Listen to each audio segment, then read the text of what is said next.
amount of time that is spent by your building department in processing a permit for a single detached dwelling. So for example, the plan review, that's the review of the building plans that come in, take on average 4 hours, and there's a cost associated with that at the rate of $29.15 per hour, which includes salary and benefits. That's $116. There's inspections, 8 hours of inspections. There are effectively 10 mandatory inspections that must be carried out for each and every single dwelling that's constructed within the city, so hence the amount of time that's involved. So 8 hours times the $29.15 is $233. There's the administrative component, that's kind of the in-house paperwork, and then there's the enforcement, which is it can relate to compliance, ensuring that buildings are properly constructed. It may be an order to comply that's issued. It may be voluntary compliance. That's estimated to take 3 hours. The chief building official is responsible for the issuance of the permit, so there is that person's time involved as well, calculated at about 3.5 hours per permit. And the counter clerk, who receives the public and receives the application and then passes it on to the building official. So when you add up all of these costs, the cost then for processing a typical single detached dwelling permit is $650.98. Now we bring all of the costs together on the next overhead here. So we've got the direct costs of enforcement of $650.98, which I just explained. We've got the overhead costs of that particular department at $63.36 per permit. We've got the indirect costs, again going back to the role of the clerk's department and finance and so forth. And their costs are $85.45. And there's a mistake in the next one. There are actually no indirect costs of enforcement. There are $0. So the total for processing a single detached dwelling then, direct costs and indirect costs, is $799.79. So that gives you an indication of what the level of effort is that's required to process a typical permit. Now then we move to the recommended fees, and you'll see a major difference between that $799 or $800 if you round it out to the $2,000 that we're proposing. And as I mentioned to you earlier, because of the nature of the permits that you have here, you have so many minor permits versus major permits, you have to boost up the major permits substantially in order to cover your costs, to cover the cost subsidy. So that's the reason for the big difference between the actual cost of providing the service and the revenue you want to generate to recover that $160,000. What we're proposing then, and we've worked with SIL on this to massage the fees so that they're rounded out, for example, to the nearest $100 to try and make life easier for the administration of the system, and to ensure that fees are still reasonable to those that are trying to obtain minor permits of such as a garage or a swimming pool or things of that nature. So what we're proposing to council, and this is in the bylaw that's before you this evening, is permit fees for new residential of $2,000, and $2,000 represents the average effort. If one comes in and proposes a dwelling that is much larger than 1,500 square feet, then obviously there's more work involved. So if the dwelling is, say, 2,000 square feet in size, then the applicable fee would be 2,000 times $1.33. If it's a new water residential permit with water access only, the proposal is $2,200 because of the fact that you may have to arrange a water taxi in order to gain access to the site. So there's an additional level of effort that's required. The minor residential permits, again, these are for garages and minor renovations to dwellings. We spent a lot of time, Sil and I, trying to work out what would be a reasonable fee for your particular municipality. and we opted for $125, as opposed to the actual $600 or $700, which is what the actual cost would be. So people that obtain minor permits for residential improvements, renovations, and things of that nature are actually being subsidized by other permits to the tune of $500 or $600. For the non-residential sector, that's the ICI group, the industrial, commercial, institutional group. The fee would be $2,500 or $1 square foot for any building with a floor area over 2,500 square feet. And again, that 2,500 is intended to reflect the actual cost of providing that service. Major alterations to non-residential would be also $2,500.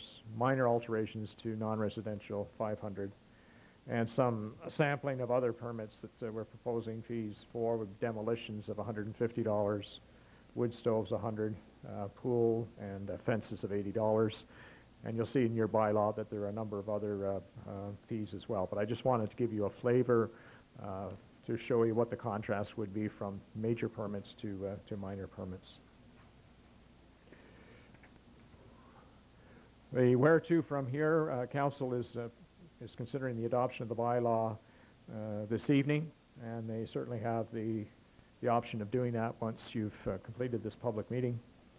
One of the other things you may wish to consider, or Treasury may wish to consider, is the establishment of a reserve fund. And it's a fund that can be used to accumulate excess revenues if you receive them from building permits, but it's a reserve fund that must be applied only to building-related expenses.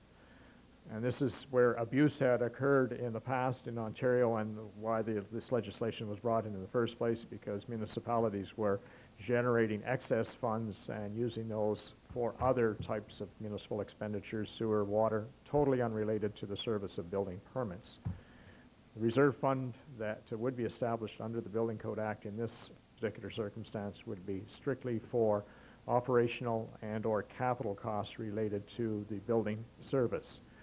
Now, part of those funds could be allocated to the indirect costs as well. So if the finance department is purchasing new computer equipment, and part of that equipment would be used, or that equipment would be used in part for your budget, including the building department, so then a prorated portion of that funding could come from that reserve fund because it's building related. And the other obligation, as I indicated earlier, is to prepare an annual report. So the first quarter of each year, the building department and or Treasury would be responsible for preparing an annual report. So that, in a nutshell, members of council and members of the public, is our report. Thank you very much, Mr. Tonick. Just for the benefit of the citizens who are tuning in to us now, the reason we have this overlap, because since about 6:30 p.m. this evening, Council has been sitting to consider a bylaw to establish building permit fees for the City of Elliott Lake pursuing to the Building Code Act. And 2 council meetings ago, we dealt with the report, and tonight we had the consultant, Mr. Glenn Tonick, with us to provide an explanation. So I will ask now any members of the public that are here tonight that wish to speak to this public meeting regarding the proposed bylaw to do so now, simply by coming up to the podium and providing us with your name, and then your comment will be noted by the clerk. Have you received any comments on this bylaw, Mrs. Begg? No, I have received no comments. No comment. Thank you. And this was advertised in the local media about this meeting. So I will ask one more time if there's any members of the public that wish to speak during this public hearing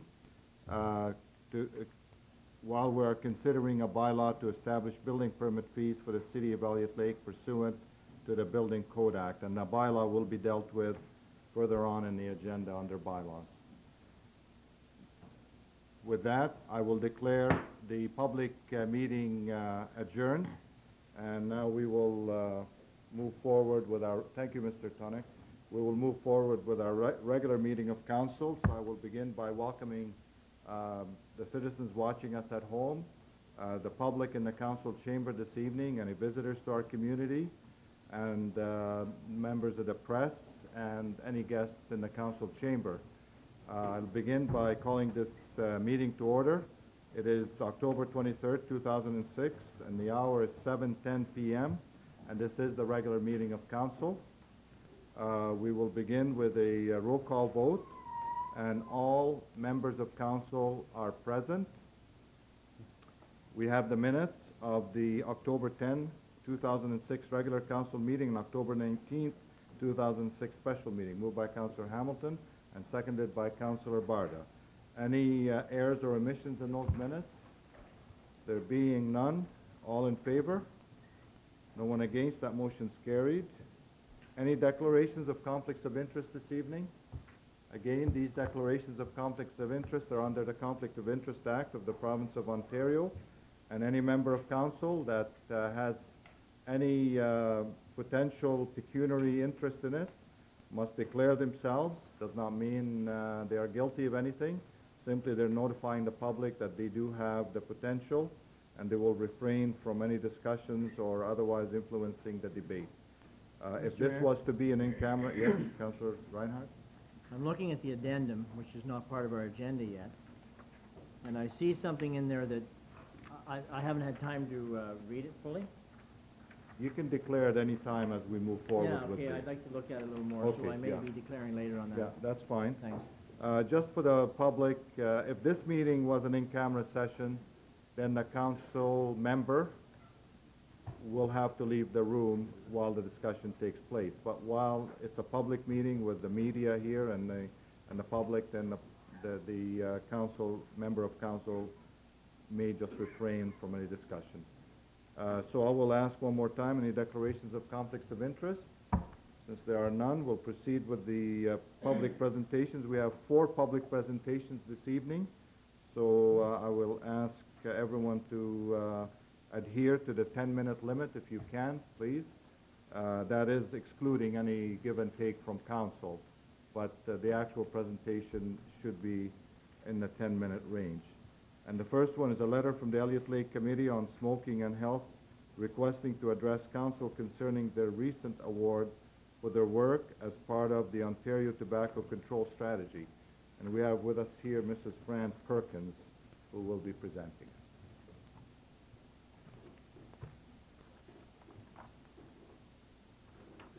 Good evening.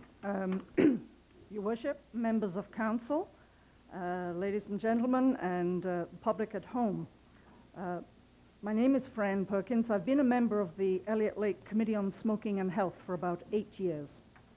My purpose in being here tonight on behalf of the committee is to publicize both to council and to our many committee members and to the public of a recent award that was made in our community.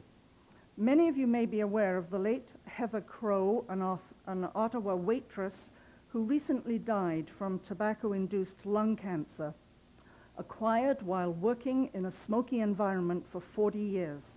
Prior to her death, Heather Crow spent much time at speaking engagements and was seen in several TV commercials promoting smoke-free workplaces and public places. An award was created in her name and has been presented to many groups and individuals in the province who've worked towards the successful implementation of the Smoke-Free Ontario Act. The Elliott Lake Committee on Smoking and Health was the recipient of one of these awards, and 2 of our members received the certificate from the Honourable George Smitherman, Minister of Health and Long-Term Care, when he visited Elliott Lake recently, along with our MPP Mike Brown. The work done in Elliott Lake to prepare the way for our own city bylaw was the result of many hours, weeks, months, and yes, years of research, public education, presentations, surveys, meetings with councillors and business representatives. Much of this was volunteer work done by scores of people who supported the cause. This award is for all of you who were part of that move to convince council that Elliott Lake should have a smoke-free public places and smoke-free workplaces bylaw. There were perhaps only a few of us who became the public voice for the group, but without the many supporters and the volunteers who gave of their time, the end result may not have been possible. We would like this Heather Crow Award to be displayed in a public place in the city. We would ask at either City Hall or maybe the Civic Center, so that all those who were part of the effort can appreciate it. And I would like to leave it with you, Mayor Farku, and maybe your administration could make that decision. And Thank you. very much, Mrs. Perkins, and I would like to congratulate you and your colleagues. How time changed was 3 short years ago, when on the eve of the last council elections, that we had all the controversy and all the issues that went with the banning smoking in the city of Elliott Lake. So I want to congratulate you and Mrs. Boudet and the rest of the staff at the Algoma Health Unit.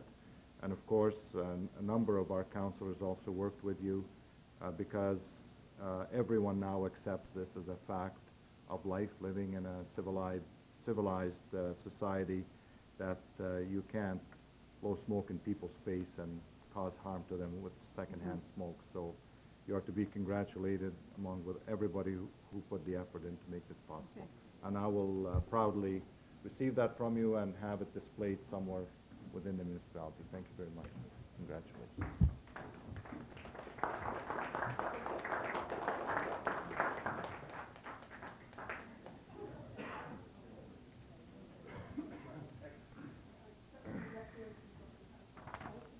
Yes, thank you. You work very hard yourself, and Susan Boré as well, I know that. So. The next public presentation is from the Director of Operations, requesting a representative from Earth Tech Canada, Inc. to address Council regarding the establishment of terms of reference for the planned expansion of the Elliott Lake landfill site. Mr. De Bartoli, would you like to introduce? Yes, thank you, Your Worship. As the public and council may be aware of, we have undertaken the study now to facilitate the expansion of our sanitary landfill site. The process is very long and detailed, and with the expectancy of our landfill currently to not exceed much more than a 12-year lifespan, the time is now to embark on this process. So we have retained the services of Earth Tech Incorporated, or Limited rather, sorry, and I would be pleased to introduce Mr. Dave Caverson, who will provide council and the public with an update in terms of the establishment of the terms of reference, which is the very first step in the process. Thank you very much. Hello, Your Worship. Welcome, Mr. Jefferson. If you give us a moment to set up our PowerPoint Sure, go ahead, presentation. Of course, Mr. Caverson has been working with the municipality for the past 5 years. He completed an in-depth review of our entire waste management system, and I know the committee is working its way through it, and this is now one of the top priorities, which is to extend the life expectancy of our current landfill site. But there are other, included in this, there's other initiatives that will be shown how we can extend it, not only physically, but by the process we follow, diversion, etc. So it'll be a very interesting presentation, and it will allow the public to see the initiatives that are currently underway.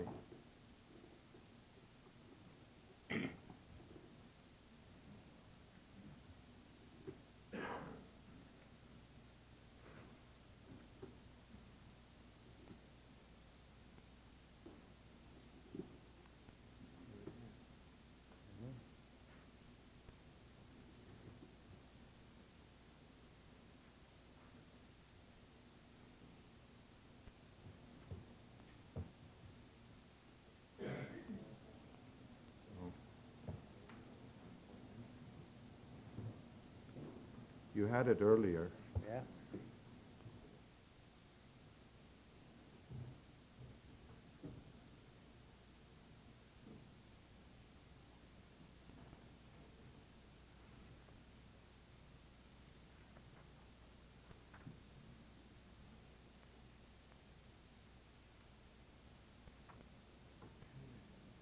Yeah.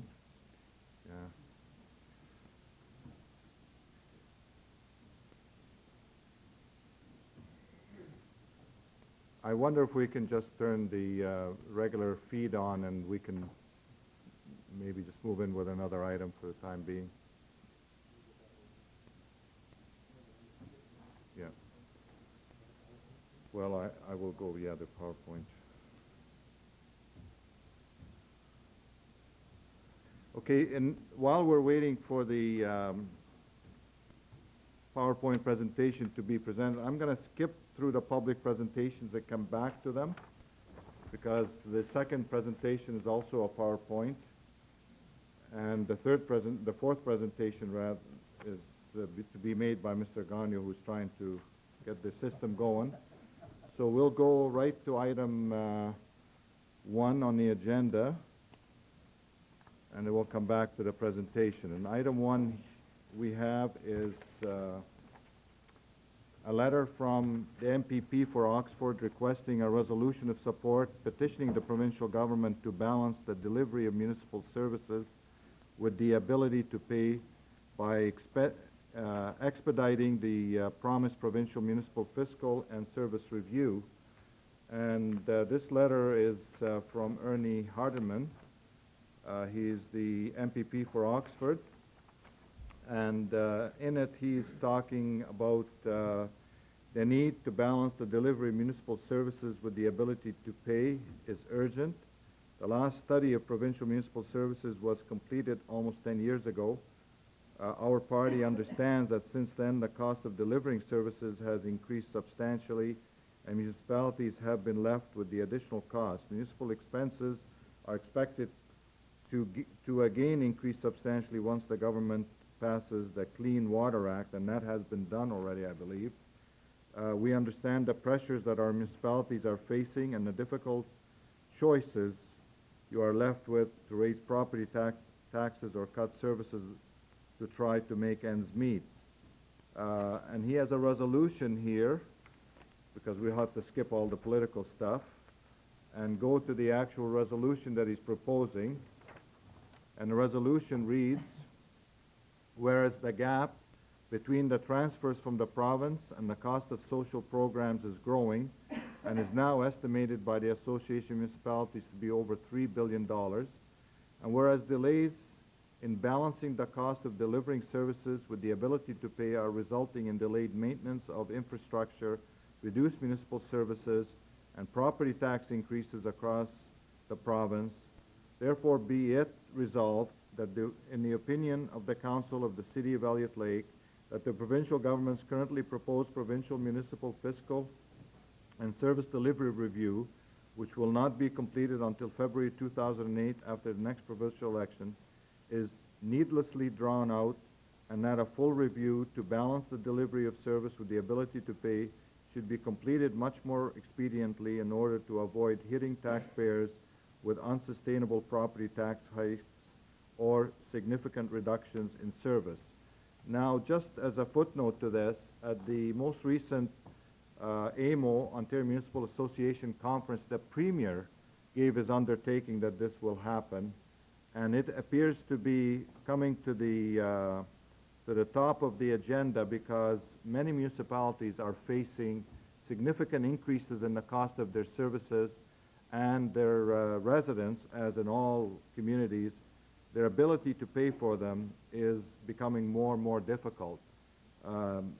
Clearly, municipalities are only able to generate revenue from property taxes and user fees, whereas provincial and federal governments have the ability to raise taxes from income taxes, excise taxes, provincial sales tax, GSTs, etc., etc.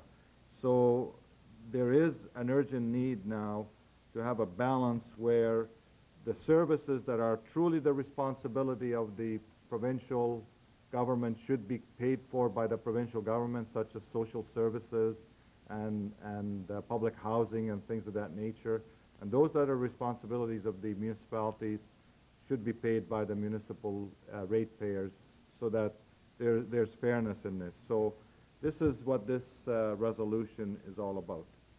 So if council is in favor of this and you wish to move it and have it seconded, then we can pass that on to the provincial government.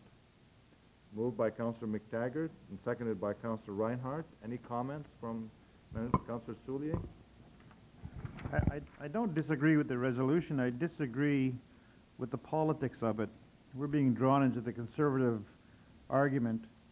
I know there is a problem, even because we sit on the Algoma District Social Services Board with social services, but it seems to me that the Conservative government and the Liberals sitting in the House have already had a vote on this, and that's their party politics.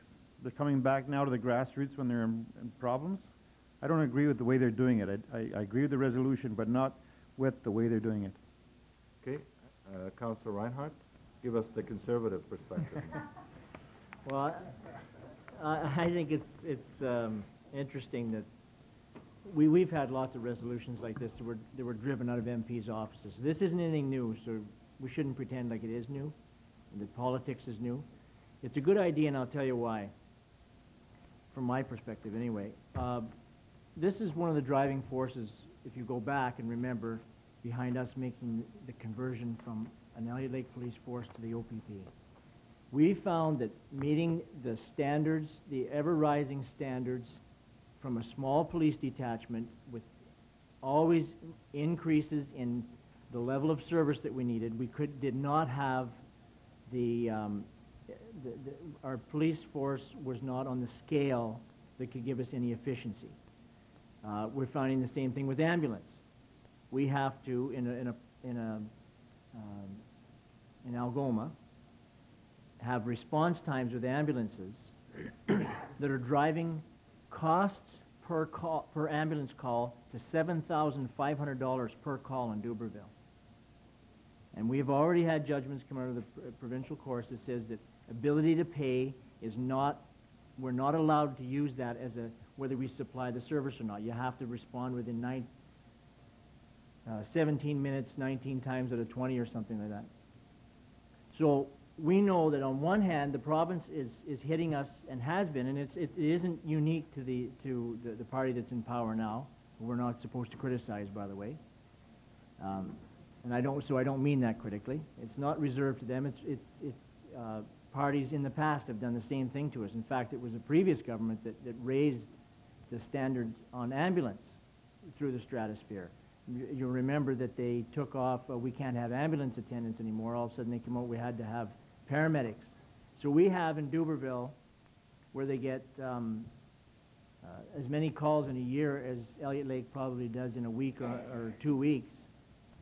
Paramedics sitting up there, where we used to have ambulance attendants that were working guys that worked at the mill, that worked overtime. The system worked fine. And all of a sudden we've got this super expensive system in place because we cannot use ability to pay as how we supply a service anywhere in Algoma. Those are things that have had a big impact on taxes in Algoma, really huge impact. The cost of ambulance, our treasurer can tell us, has gone up right out through the roof since we took it over. It's also interesting to note the provincial government handed over the ambulance service and then drove the standards through the roof. So, yeah, I think ability to pay is worth looking at. And I think that Elliott Lake and any community should say, okay, here's the standard, here's what we're able to meet based on our size. Things that are realistic for communities with 100,000 are not realistic for communities that have 20,000 or 10,000 people. So I think we should support this, and like I said, let's not pretend it's the first time we've seen anything politically driven here. It happens all the time. We have lots of resolutions driven out of MP's office. Any other councillors before I have Councillor Soulier respond? Okay, Councillor Soulier. Well, Your Worship, I wasn't pretending anything. I simply made a point that this was party politics for the Conservatives and Liberals. They can't get it done in their own house, so now they're coming back to the grassroots. And I have no idea. You talked for 5 minutes, I haven't got a clue what you said. I agreed with part of it, but then you didn't come to any conclusion. My simple point was that they failed in the House of Commons they failed in the House to get this bill passed. The Liberals have already made a commitment, which the mayor said was stated at AMO. It's going to come, the due date is 2 months after the next election, and they're coming back to us to force the Liberals into do something? I think they're at the wrong place. What do they expect us to do? We're going to support? I don't think that this is part of the politics of municipal government at all. Okay. I want to ask Mr. Kukuritis, because the MPP here is talking about the Clean Water Act, which I believe was just enacted very recently. Are you familiar, because I was watching on one of the TVO where the minister was being interviewed, and it sounds like this is going to have a huge impact on the water rates, whether we like it or not. Is that your understanding of it? Well, just a couple of things, Your Worship, which I find funny on this. It's the Progressive Conservative Party that caused the problems that they're now asking to have the Liberal government and municipalities to resolve. Secondly, the Clean Water Act, and correct me if I'm wrong, Rob, that deals with a little bit different than the full 100% cost recovery that we're speaking of. And maybe Rob can speak more to the Clean Water Act in regards to the operational and how that's going to affect it. Okay, Rob. Yes, thank you, Dennis. In terms of the Clean Water Act, Your Worship and members of Council, it deals mainly with source protection planning of watersheds, and it particularly has a significant impact on those water or source waters that are contained within conservation areas, where by law under this act these people must institute source protection plans, and which means having a plan in place should there be an emergency situation with the existing supplies, such as say a train derailment or whatnot that will contaminate the source water. In Northern Ontario, we do have a bit of a break in terms of that, and our water supplies or sheds are not incorporated into conservation areas, and therefore the teeth of this legislation do not apply to us.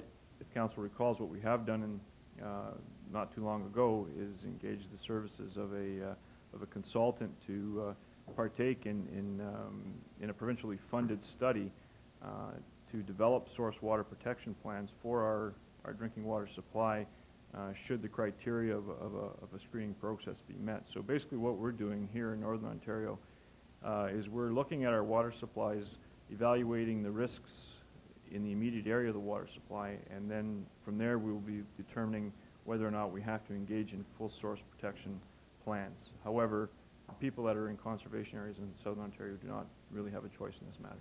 And now the regulation that we've been waiting for on the cost recovery, is that forthcoming? I haven't heard a peep since June, Your Worship, when I attended the conference, and there's absolutely nothing coming out of the ministry in relation to where they're at in regards to status, whether it's going to be enacted, whether there's going to be a white paper, which we heard about to get consultation from municipalities. There's absolutely nothing on the radar.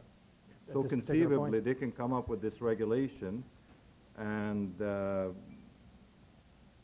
basically make our water rates jump by 50% or 100% because of the cost recovery for capital investment. Well, the intent of that whole 100% cost recovery was to group northern municipalities into clusters. Our cluster would be with Sault Ste. Marie if we agreed to it. And the only question I posed to the Minister of Public Infrastructure and Renewal was, once these clusters are established, if they do, they would be pulled away from the political arena. In other words, they would be set up just like a public service commission or a water commission, public utility that would have no influence, and the rates would be charged across the cluster. So yes, technically you could be paying for assisting for water services on some other small rural place which could not individually support their own water rates. And we would have and he agreed. and we would have no control over that. That's correct. That's the intent, that they're going to, or was in the last paper that was passed from the Okay. minister. We diverged a little bit because it's all interrelated. So any other discussions on the proposed resolution which has been moved and seconded? Councillor Hamilton? Thank you, Your Worship. Yeah, this thing has taken a couple of twists and turns here this evening. I simply think that what we may want to do is entertain an amendment to this resolution that simply says that we have the province upload those various services you talked about, Councillor Reinhardt, back to where they rightfully belong, and that's within the provincial purview. This is just a roundabout way of saying that. So if we want to say it, let's say it clear, and let's say it frankly. Take those services back and pay for them, then we will do what we best do with taxpayers' money here, and that's pay for the critical services that belong here. I think this is just a wee too much wordsmithing. Let's simply make it simple. And that's my recommendation, that we write an amendment to this that actually says that. Well, we have a mover and seconder. Do you agree to a friendly amendment, or do you wish this to be a voted amendment? I agree to a friendly amendment. I don't want to make it a political thing. I want it to be, I think what Councillor Hamilton just said would be fine. just want to add to this. I think you therefore be it resolved out and just simply ask that they upload those critical services that were downloaded over the years to cause this problem in the first place. That would resolve our problem. And you can list them accordingly, as you said, land ambulance and those kinds of things. And that simply would get the resolution. Okay, do you have that, Mrs. Spratt? Okay. Okay, it's a friendly amendment. In effect, it takes and simplifies the final whereas to upload provincially responsible services back to the provincial government. Is that what you want? Which we all know it's things like ambulance, social services, public housing, daycare, and all the other stuff that are social in nature. Okay, everybody heard that? All those in favor? Against? Motion's carried. Now we can have our public presentation from Mr. Dave Caverson from EarthTech Canada regarding the expansion of the landfill site.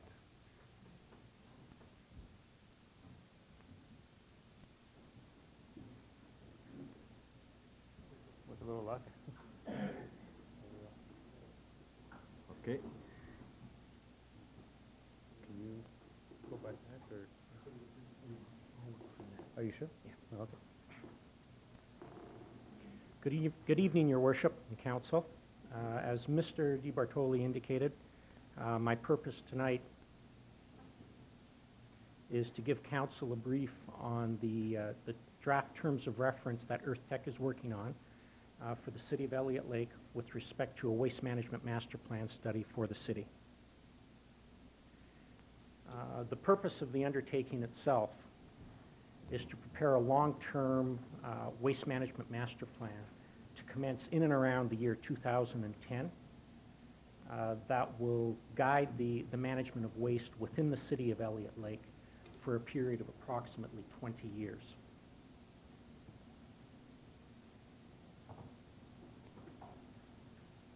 The proposed undertaking coming out of this particular waste management master plan is at a minimum a facility capable of managing, accepting the city's residual wastes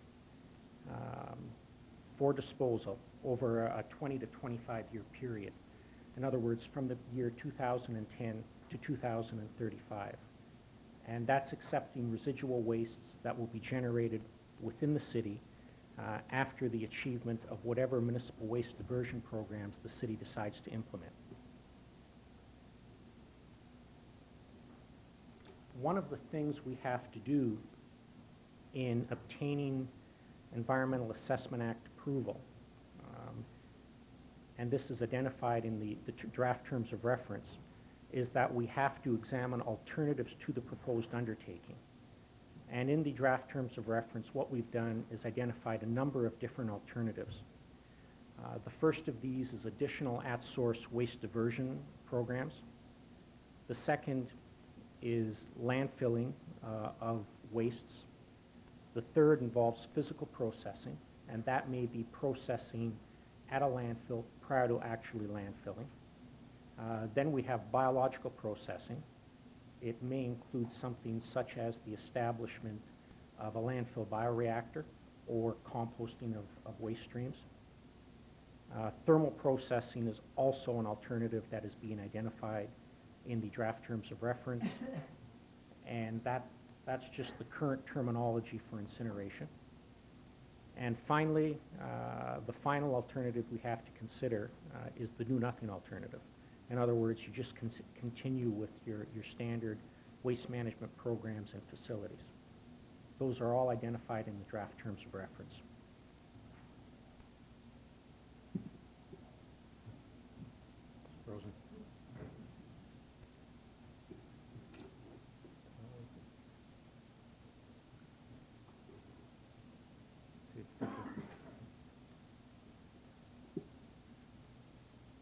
For whatever reason, when you get to this point in the presentation, it I have freezes hard up. copies if you would like.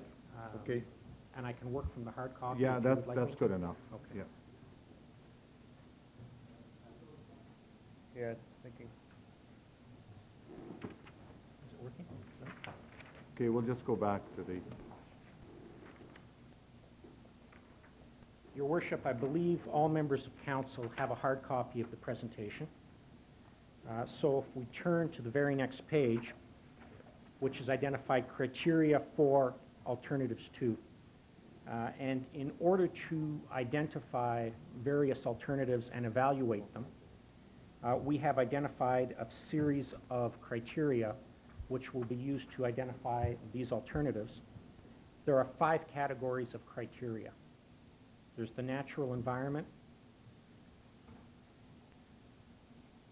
the economic and financial, technical, social, and legal.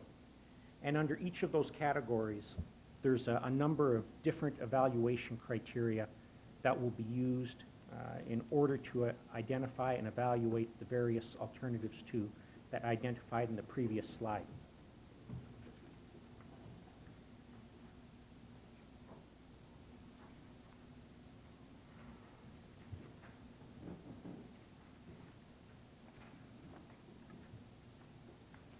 Is it working?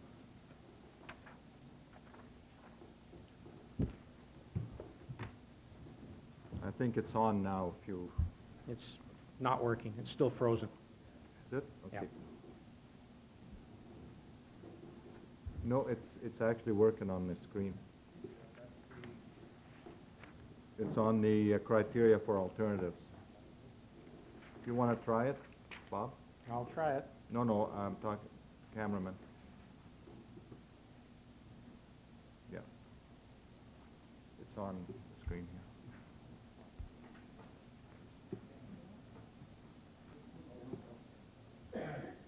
Okay. It's not working for me. I can't control it from here. Okay, so you can't move it to the next Nope. screen? I can't scroll it. Okay. Is that including the mouse and the enter, or? There you go, it's I working. can't see them too. Would you like to just go off the hard copy and, Well, It freezes up every time you try it. I might work better from the hard copy, Your Worship. okay. Just leave it on the home feed if you want, Bob. Okay.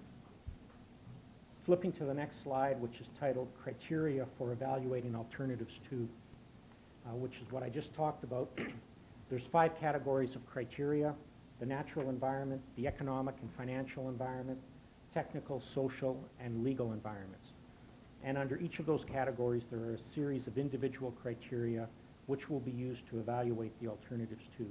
These are all included in the draft terms of reference.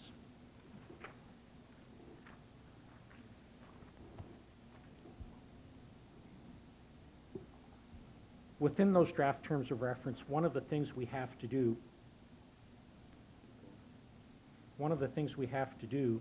That's good. is to identify the alternative methods of carrying out the undertaking. And with within the draft terms of reference, we've identified the fact that we will focus on unconstrained lands. Those are lands that are publicly owned and at a minimum meet the site size and configuration requirements, or lands that are offered by willing hosts that meet the site size and configuration requirement. Flipping over to the next slide, we have a slide that comes directly from the draft terms of reference. It is figure 4.1, and it's titled Landfill Site Selection Process. Basically, it's a graphical presentation of how the study itself will work. We're basically at level 1. We're working on the terms of reference. Those terms of reference, once finalized, accepted by council and finalized, will be submitted to the Ministry of the Environment for approval.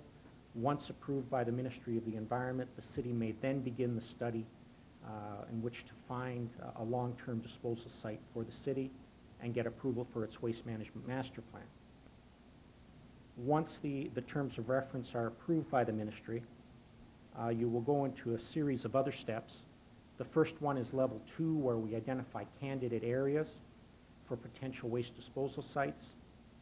At that level, we're flying fairly high. We're looking at areas in general, and we're also looking to develop a list of long list of sites that could potentially serve the city in the long term. From there, we move to levels 3 and 4, where we identify the short list of candidate sites, and then do further work to select from the short list the preferred site. At that point in time, you'll be making a submission to the Ministry based on the results of the master planning process itself to obtain environmental assessment approval for the study itself. In identifying the candidate areas, flipping slides please. In identifying the candidate areas within the draft terms of reference, we've included a series of exclusionary criteria, and those are the criteria that will be used to identify your candidate areas. From the candidate areas, we'll end up selecting a long list of potential sites that will be evaluated using the criteria on the next slide.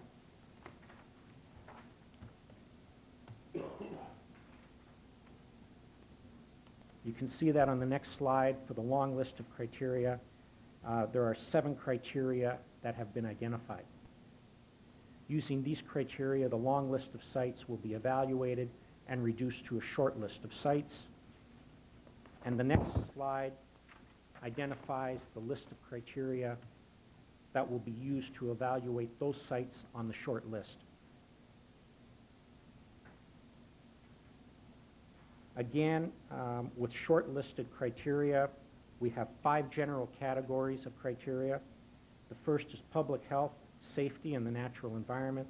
The second is economic and financial. The third is technical. The fourth is social and cultural. And the final one is legal. And within each of these general categories, there are a number of different evaluation criteria that will be applied against the sites on the short list.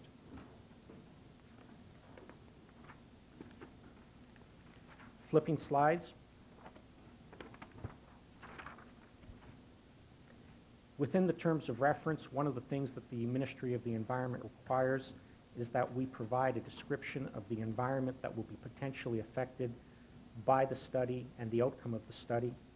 And we have identified 5 different environments. They follow the same general categories of criteria used in previous areas or in previous slides: natural environment, economic and financial, technical and infrastructure, social and cultural, and legal and jurisdictional. There is a full description of each of these environments within the draft terms of reference themselves. Once again, flipping slides to consultation plan. One of the things that you have to do in order to obtain approval under the Environmental Assessment Act is to have a detailed and thorough consultation plan. That's a requirement in order to get the necessary approval. Within the draft terms of reference, we've identified 2 different parties to be consulted. The first is the government, provincial government, and various review agencies, and the second is the public itself. We've also proposed how this consultation will occur, and we've identified that it will occur in 4 different manners: newsletters, newspaper advertisements, 4 public information centers over the course of the master planning study itself, and presentations to 7 different meetings of the Public Services Committee of the city.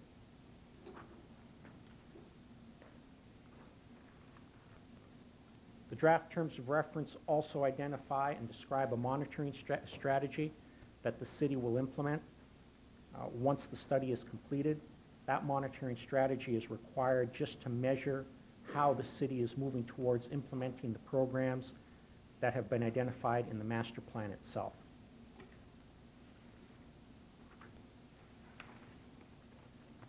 Flipping slides to a slide titled Modification to Terms of Reference. The terms of reference are being prepared by the city. That's an advantage over the way it was in the past, where the Ministry of the Environment imposed terms of reference on the municipalities. Within the draft terms of reference that we have prepared, we have included a section that describes how modifications to the terms of reference will occur and what modifications can be implemented by the city without having to go back to the Ministry of the Environment for additional approval. We have identified a number of different modifications that can be undertaken by the city, and they include things such as adding additional proponents to the study, expanding upon the problem or opportunity statement of the study, examining additional alternatives, and revisions to the study area, amongst others.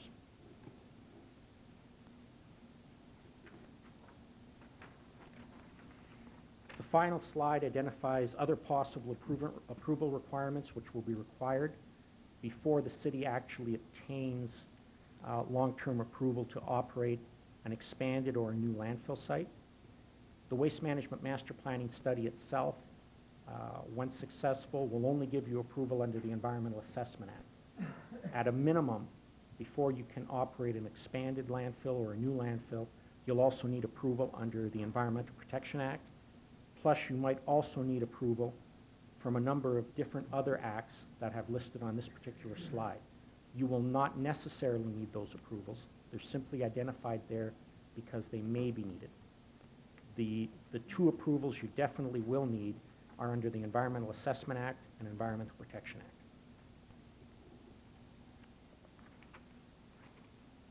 That's my presentation, Your Worship. If you have any questions. Thank you very much. I guess the question is to Mr. DeBartoli. When do we start this whole process? Is this it, the beginning of it? Yes, Your Worship, that's correct. This is the first phase of the process. As Mr. Caverson has alluded to, there will be opportunity for the public to become more informed if they so choose with regard to this undertaking. If I could take the opportunity now, I'd like to throw out the date of November the 1st as the first public information session that will be held here in council chambers. It will give the public an opportunity to come in and through a series of, I believe, posters and informational sort of stations, we'll be able to get a good insight as to the steps we plan on taking in developing the landfill or the potential landfill site for the future of Elliott Lake. Feel free to add anything. Councillor Hamilton? Yes, thank you very much for your presentation, Mr. Caverson. I remember the one in 2002 well. It was quite an extensive process. To what extent can we use the data we've collected from 2002 to help kickstart this process? Because we did a very extensive job in 2002, developed quite a study. I'd hate to see that be shelved and we have to start brand new. That data will not be used at this stage, which is strictly preparation of the terms of reference, but it will be used once you get into the actual study itself. It will form the basis or foundation from which we work. So this study that we're proposing to do here and to get approval for is to extend the life expectancy of the present landfill site by 25 more years? By 20 to 25 years. What I've presented to you tonight, though, is simply the draft terms of reference, which will form the basis upon which the study is undertaken. Okay. Okay? The study has not yet begun. It requires, the draft terms of reference requires approval from the Ministry of the Environment, and before they're submitted to the Ministry of the Environment, it requires a public consultation process. The reason you're going for between 20 to 25 years, is this because that's the limit, or is it your opinion this is the most that we could see forward with what we have to work with? It's the latter, Your Worship. There is no actual limit, but it is standard that it is across the province that you generally go with 20 to 25 years because you can't reasonably project farther out than that, and even that is a stretch. Because at one point when we were reviewing your original report to us, there was discussions by simply decreasing the depth of the cover, and because the way our landfill site is in a bowl, that if we were to receive approval to just broaden that bowl and raise the depth of it, that I thought we can go something like 50 to 100 years potential at today's volumes that we're using. I can't comment on how long you could go at the existing site. There's certainly a lot of room there. That would require some additional information which I don't have. With respect to changing the footprint or changing the elevations, that's certainly all possible, but it requires the approvals I talked That's right. about. Yeah. Approvals under the Environmental Assessment Act and under the Environmental Protection Act. So conceivably, as you move forward with this study and the approvals, you could come back and say, if we do A, B, and C to the present site, we can increase the life expectancy by 50 years instead of 25 years.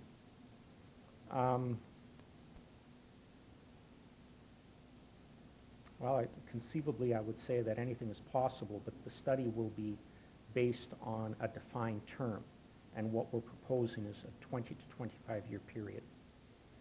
We have to select a set term, and as I indicated, standard practice across the province is to select periods of 20 to 25 years. Okay, so this is kind of a standard or an arbitrary number, this 25 years then? It's not written in any standard or Yeah. regulation. It is what is common practice. Yeah, okay. Councillor Hamilton? Yeah, just dovetailing on your point, Your Worship, I remember the 2002 study.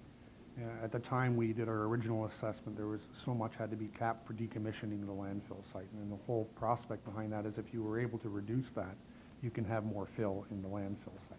And that actually brought us about another 10 years worth of capacity. That's from the 2002 study. Has that regulation about the depth of the cover changed at all, or does it still remain much less than what was approved when we first did the EA for this landfill site?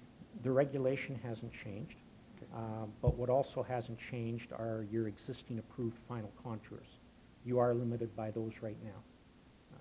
And if you want to expand into the long term, going out to 2035, you're going to have to obtain approval for higher contours or a larger footprint or both. Okay, good. Councillor Sully? I understand that this is the start of the process to enhance the lifetime of our landfill.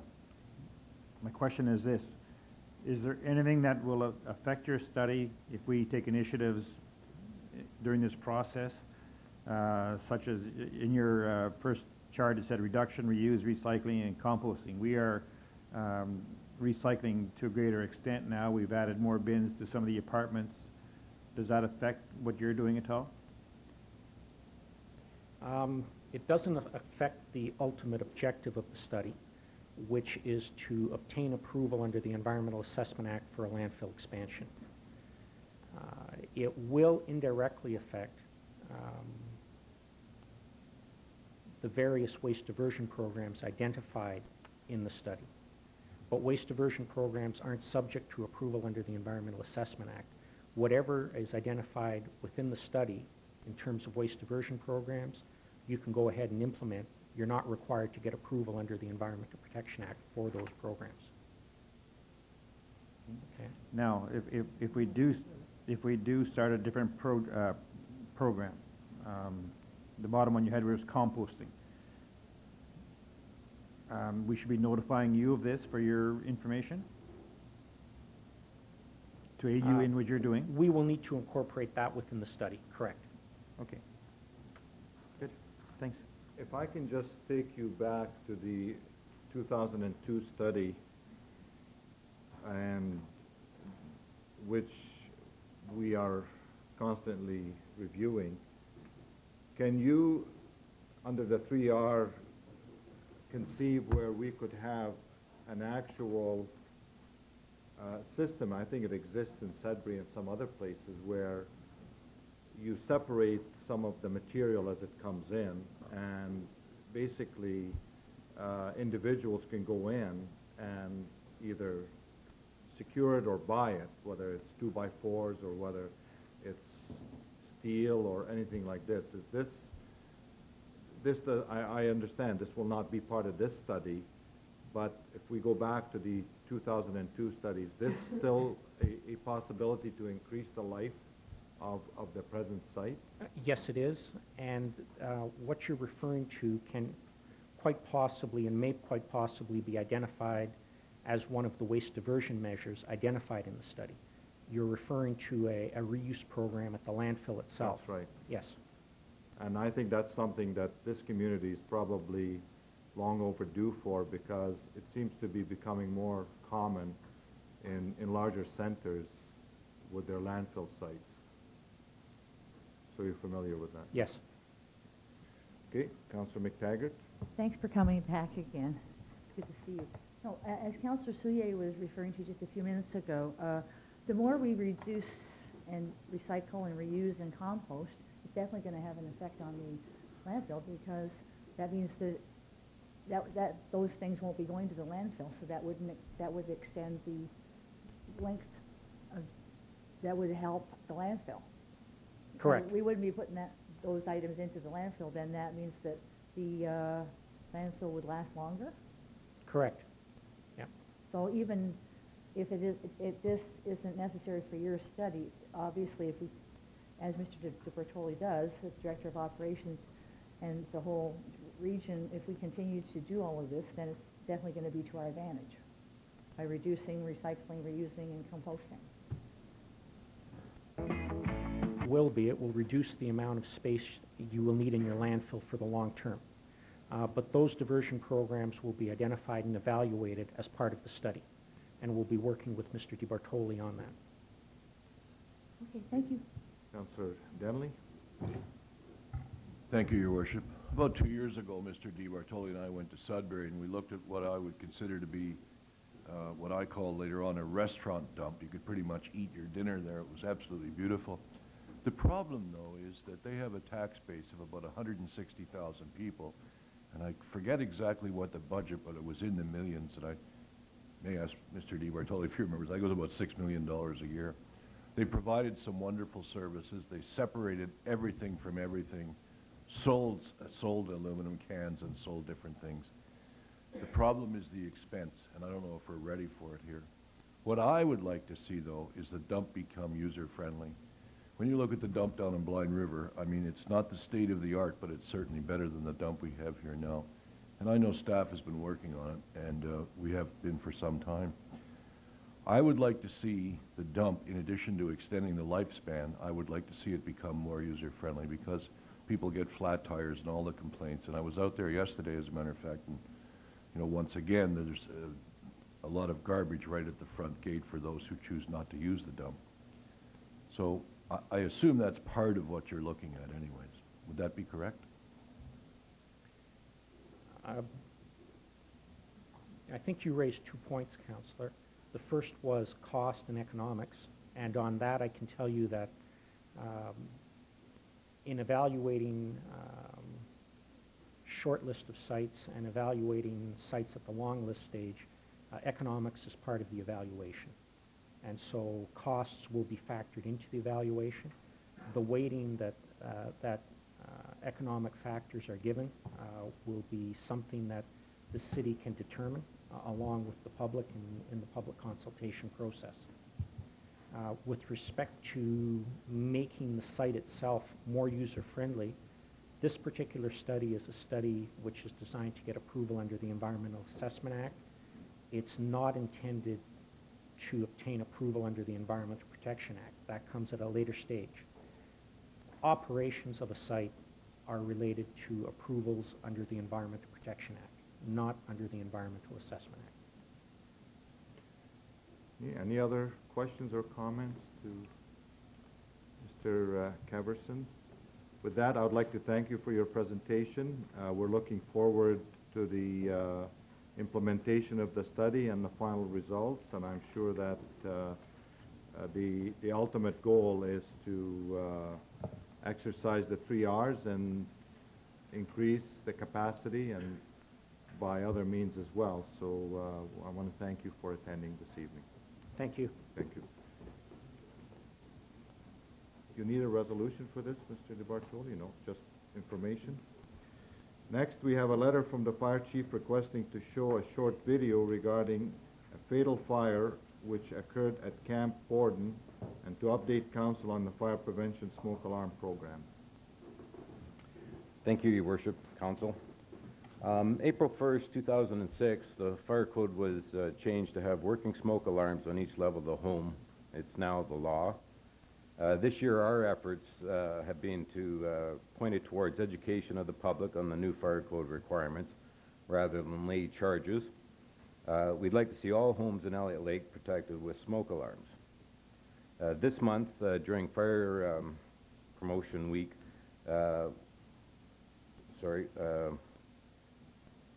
during Fire Prevention Week, the firefighters were in the streets of Elliott Lake for our smoke alarm door-to-door campaign.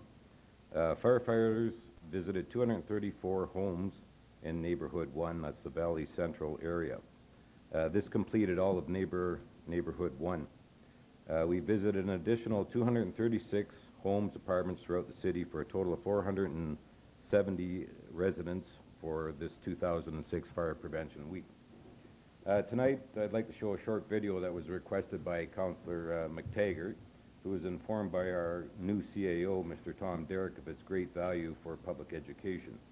The video we use in our public education, and it's a good idea to bring it here. And what it is, it's a reenactment of a Camp Borden fire. It's a controlled burn that took place in the second half, and this actually was a fatal fire that did take place, and it's what forced the legislation to get changed.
That's it, Your Worship. That's one of those things you watch and you get the goosebumps in the back of your neck. So if everybody can make sure that they have those smoke alarms installed, they need one on every level. Or if you have two separate parts of your house that have bedrooms on each side, you need one on each end of the home as well. So as you can see the importance of it, and if there's any questions, I'd be glad to answer them. Okay, yes, Councillor McTaggart. Don't have, oh, well, I do have, thank you very much, Chief Officer, for bringing that down here. The reason why the one in Camp Borden got away so quickly was what they said, there was no smoke detector on the first floor. Is that what was it they had? And it was the one, they had one on the second floor, and is that right? And that's the one that they reacted to, but... Yeah, that's correct. As you've seen in the video, it was about 50 seconds for that second alarm to go off. And as you've seen how fast that fire grew, it's very close. We had a fatal here, or double fatal last year, and it's with the stairs getting blocked, and you can see how fast that can happen. That's why it's so important to have the early detection. And, you know, good housekeeping, and as they said, prevention. Make sure, you know, like when you've seen in that video, there wasn't any items on the floor, or a lot of the things were removed, so that's all added fuel load. If you think back even 20 years ago, a lot of the materials in the homes were made of wood. There weren't, you know, 3 or 4 computers in the home. There's almost a TV in every room now. These things all add to the fuel load. And, of course, with the polys and the plastics in the homes these days, it really contributes fast. And as you've seen the flashover, well, that's nobody's going to survive that. So. Thank you very much, Chief Officer. Next presentation is from the Director of Projects, Tourism and Leisure, requesting to update Council on the Business Retention and Expansion Project. Thank you, Your Worship. Just thought it was an appropriate time to notify Council that we've finally reached our target of 100 business surveys. As Council is aware, the BR&E project has been ongoing throughout the summer, Business Retention and Expansion.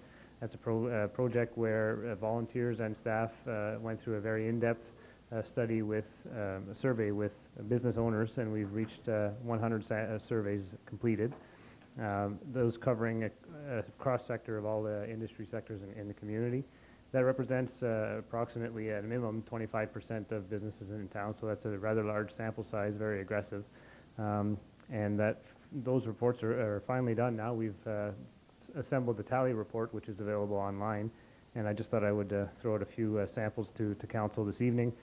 It's available online to any members of the public or Council who wish to review it. 73% of businesses in Elliott Lake rate the community as an excellent or a good place to do business, which of course means 27% rate it as fair to poor. 43% have changed their views in the last 3 years, with 21% being more positive and 22% being more negative. Some of the barriers to growth that have been identified, some of the obvious ones, 68% of businesses have noted some kind of skilled labor shortage. 43% have concerns with municipal taxes. 35% have concerns with the insurance rates. 47%, this is interesting from my perspective, say that events have a positive impact on their business. 5% say they have a negative impact, and 48% say that there's no impact from special events. 38% of businesses have more employees now than they did 3 years ago, which is a good sign. 48% plan to stay the same size in the next 3 years, and 45% plan to expand, which at first glance could be problematic if we have a skilled labor shortage with 45% of businesses looking to expand. These are the types of issues that the leadership team and the task force will be dealing with in the coming weeks and months as we try to look at this data, figure out what it tells us, and how we can move forward to make recommendations to improve our strategic planning in 2007 and beyond. As I mentioned, the tally report is available online for the public. It's at elliottlakebre.com. That's a download. It's over 130 pages long, so it's rather long. We're currently working on a summary report, which should be ready by Friday of this week, which will summarize generally what's in the data. And as I mentioned, the task force is going to be meeting in the coming weeks to try to disseminate all this data, and we'll also be holding public meetings in late November where we'll be asking the public for their input to come in and provide any comments or recommendations they see coming out of these surveys as well. Council has any questions? Councilor McTaggart? 138 pages, actually. And the questionnaire, I was impressed, the questionnaire is 60 pages. How did you talk people into filling that out? It was it's a long process. We had a training with staff and some hardy team of volunteers. It takes about an hour and a half on average.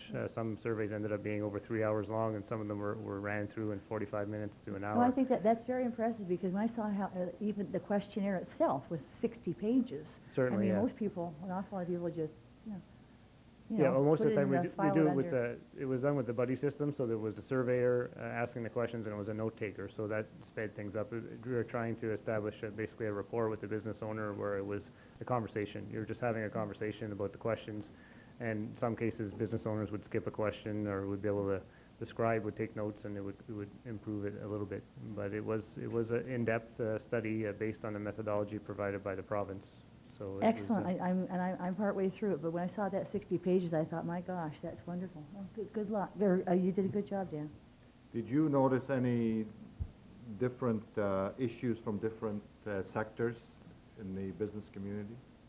To some degree, yes. The skilled labor shortage, actually, it's funny, the skilled labor shortage runs across all sectors, and I have to admit we haven't gone through each sector in as much detail as I should have. Some of the task force members are still working on that as we speak. I would presume that some of the questions about the events, the impact of the events, are based on the type of location primarily of the business that's being impacted, the type of events that might be impacting them, such things like that of that nature. We're looking at those issues now and trying to determine. Of course, the location is also important. The transit service would impact some businesses more than others. We should note that all these the responses are generic.